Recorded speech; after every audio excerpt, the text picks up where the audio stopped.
Bismillahirrahmanirrahim. Dear students, welcome to our lecture of data structures and algorithms. आज हमने stack का practical करना है यूजिंग लिंक्ड लिस्ट और आपके पास ये जो डेव सी प्लस प्लस की स्क्रीन मैंने शेयर कर दी है और इसके आईडीई में बुनियादी तौर पे ये जो स्टैक का प्रोजेक्ट है इसमें 3 फाइलें शामिल हैं, node.cpp, stack.cpp और main.cpp। जाहिर सी बात है कि node.cpp में नोड की क्लास डिक्लेयर्ड है और stack.cpp में स्टैक की क्लास डिक्लेयर्ड है, जबकि main.cpp में हमारा मेन फंक्शन है। तो आइए हम इसको नोड की क्लास को समझते हैं। अगरचे लिंक्ड लिस्ट के प्रैक्टिकल में इसको आप तफसील से समझ चुके हैं, तो अब चूंकि इसको हम स्टैक के लिए इस्तेमाल करेंगे तो इसमें स्लाइड सी बस एक ही इसमें चीज है जो समझने वाली है, बाकी इसका सिंटेक्स वही है। इसमें नोड की क्लास है, इसके बाद प्राइवेट डाटा मेंबर्स में एक नोड पॉइंटर है हेड नोड, जिसको मैंने हाईलाइट किया है, सॉरी नेक्स्ट नोड। ये नेक्स्ट नोड का पॉइंटर है और ऊपर एक ऑब्जेक्ट है। बाकी इसमें ये चूंकि सिंगली लिंक्ड लिस्ट है तो लिहाजा बाकी इसमें वही चीजें हैं। डिफॉल्ट कंस्ट्रक्टर मैंने यहाँ पे डिक्लेयर करवाया है और उसमें सी आउट की कमांड्स इसलिए लिखी हैं कंस्ट्रक्टर और डिस्ट्रक्टर में, ताकि जब ही हम कोई नोड का जैसे ही कोई ऑब्जेक्ट इसका क्रिएट हो तो सी आउट के चलने से हमें पता चल जाए कि इसका नोड का ऑब्जेक्ट जो है नोड का वो क्रिएट हुआ है, और जब डिस्ट्रॉय हो तब उसकी डिस्ट्रक्शन का भी हमें पता चल जाए। इसी तरह से गेटर फंक्शन है वैल्यू के लिए और उसके बाद सेटर फंक्शन है वैल्यू के लिए। नीचे पॉइंटर नेक्स्ट पॉइंटर के लिए गेटर फंक्शन है और उसके बाद सेटर फंक्शन है जो नेक्स्ट पॉइंटर है उसका। तो गेटर फंक्शन को हम थोड़ा सा बेहतर कर लेते हैं। इसमें रिटर्न हो जाएगी हमारी जो रिटर्न की कमांड है। इसी तरह से यहाँ पर जो गेटर फंक्शन है इसको भी थोड़ा हम इसमें डिलिमिटर को प्रॉपरली इस्तेमाल कर लेते हैं। इसी तरह से जो हमारा डिस्ट्रक्टर है इसमें भी मैंने सी आउट की कमांड लगाई है और नोड की डिस्ट्रक्शन का बताया है कि किस वैल्यू वाला नोड डिलीट हुआ है। So this is our node class, very simple. आइए stack.cpp में देखते हैं वहां पर क्या चीजें हैं। इसमें इंक्लूड किया गया है node.cpp, तो ये लाजमी हमने इंक्लूड करना है। उसके बाद स्टैक का की क्लास है और इसके प्राइवेट डाटा मेंबर्स हैं। प्राइवेट डाटा मेंबर्स में साइज का एक इंटीजर वेरिएबल हम काउंटर के लिए यूज करेंगे, नोड्स को गिनने के लिए कि स्टैक के अंदर कितने नोड्स हो गए हैं। और एक इसमें नोड पॉइंटर हम यूज करेंगे जिसको हेड नोड कहा जा रहा है यहाँ पे।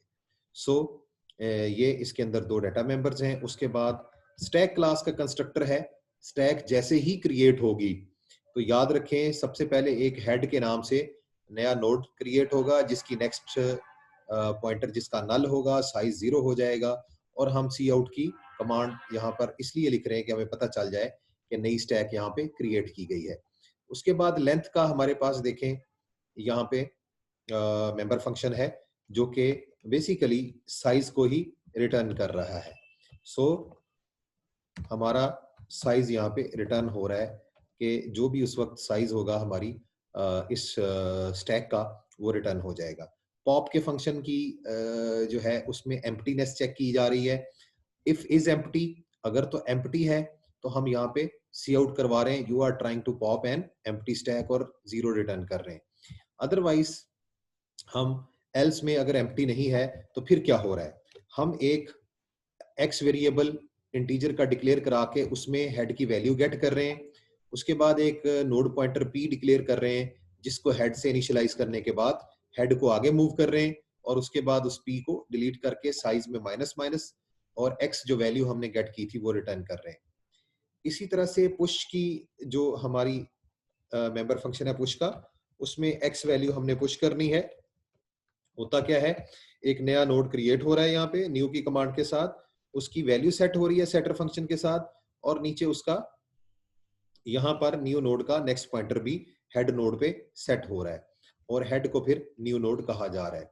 यानी जैसे ही हम हेड के ऊपर एक नोड नया क्रिएट करते हैं तो वो फिर हमारा टॉप वाला नोड बन जाता है और हम उसको बुनियादी तौर पे हेड नोड ही डिक्लेयर कर देते हैं और साइज में 1 का इजाफा हो जाता है।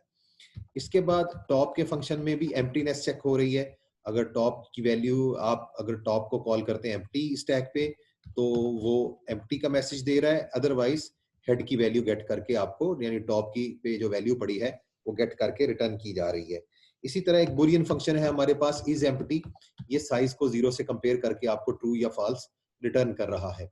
इसी तरह नीचे डिस्ट्रक्टर है स्टैक की क्लास का, ये आपको सिंपली सी आउट की कमांड यहाँ पे आपको नजर आ रही है कि ये डिस्ट्रॉय कर रहा है स्टैक को सिंपली, और ये हमारी स्टैक की क्लास है।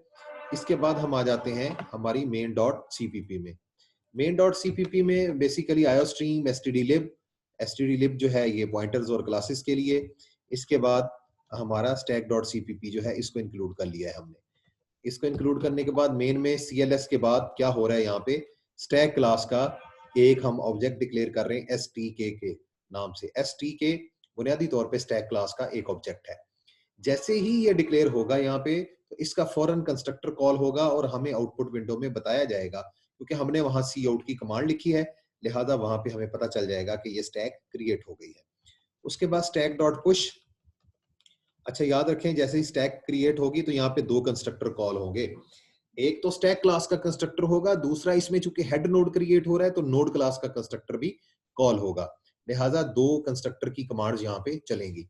उसके बाद पुश की कमांड है, 5 पुश किया जा रहा है स्टैक में, यानी एक नया नोड क्रिएट होगा, फिर कंस्ट्रक्टर की कॉल होगी, फिर पुश किया जा रहा है -3 जो है वो पुश किया जा रहा है, तो इसलिए एक और कंस्ट्रक्टर कॉल होगा, एक और नोड क्रिएट होगा।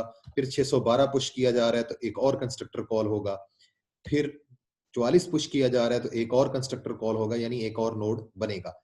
फिर 32 को पुश किया जा रहा है तो यहाँ पर एक और कंस्ट्रक्टर कॉल होगा, यानी एक नया नोड क्रिएट होगा। उसके बाद मैं यहाँ पे सी आउट करवाना चाहता हूँ total size of stack is, stack का साइज कितना है वो मैं यहाँ पर stk डॉट, ये देखें जैसे हमने डॉट प्रेस किया तो ये लेंथ की हम प्रॉपर्टी यहाँ पे ले लेंगे और एंडल कर लेंगे इसको। यहाँ पे साइज जो है वो बताया जाएगा। उसके बाद हम हर पॉप की कमांड के बाद एक टॉप की कमांड है, सॉरी, उसके बाद पॉप है, फिर साइज यहाँ पे दोबारा प्रिंट करेंगे, फिर पॉप है, फिर साइज, फिर पॉप है, फिर साइज, फिर पॉप है, फिर साइज, और साथ साथ टॉप की कमांड भी चल रही है। तो उसके बाद पॉप है, फिर साइज। तो ये देखें इससे क्या हो रहा है कि हम इसकी सारी जो स्टैक की कमांड्स हैं वो सारी यहाँ पे बेसिकली हमने चलाई हैं। हम क्या कर रहे हैं कि इसमें 1 2 3 4 और 5 इसके अंदर पुश की कमांड्स हैं। 5 नोड ऐड करने के बाद साइज हमने बताया, फिर एक पुश की पॉप की कमांड, 1 2 पॉप की कमांड, 3 4 5 पॉप्स की कमांड है और 5 ही टॉप की कमांड है। उसके बाद छठी पॉप की कमांड यहाँ पे दी जा रही है, जिसपे हमें पता चलेगा क्या ये पॉप की कमांड एग्जीक्यूट होगी या नहीं होगी। सो हम क्या करते हैं, अब एग्जीक्यूट मेन्यू में जाके रीबिल्ड ऑल पे क्लिक कर देते हैं। सो ये तमाम जो हमारा प्रोजेक्ट था ये रीबिल्ड हो गया। अब हमने इसको जो है कंपाइल एक बार कर लेते हैं। कंपाइलेशन हो चुकी है ऑलरेडी रीबिल्ड में। अब हम रन पे जाते हैं। मैं आपके साथ आउटपुट विंडो शेयर करता हूं, तो इससे हमें पता चलेगा ये आउटपुट विंडो शेयर हो चुकी है जी। ठीक है, आउटपुट विंडो शेयर हो चुकी है। इसमें देखें सबसे पहले स्टैक जो है, यहां से मैं आपको दिखाता हूं जी।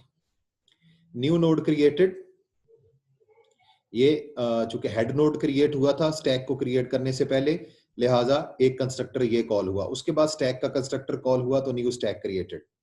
उसके बाद 1 नोड, 2 नोड, 3 नोड, 4 नोड और 5 नोड के कंस्ट्रक्टर कॉल हुए हैं, जो कि बुनियादी तौर पे पुश की कमांड की वजह से हमने 5 वैल्यूज पुश की हैं। उसके बाद फिर लेंथ की कमांड कॉल हुई, total size of the stack is 5। फिर आइटम एट टॉप इज -32, क्योंकि आखिर में हमने -32 को पुश किया था। उसके बाद फिर उसको पॉप कर दिया, डिलीट कर दिया, नोड डिस्ट्रॉयड विद वैल्यू -32।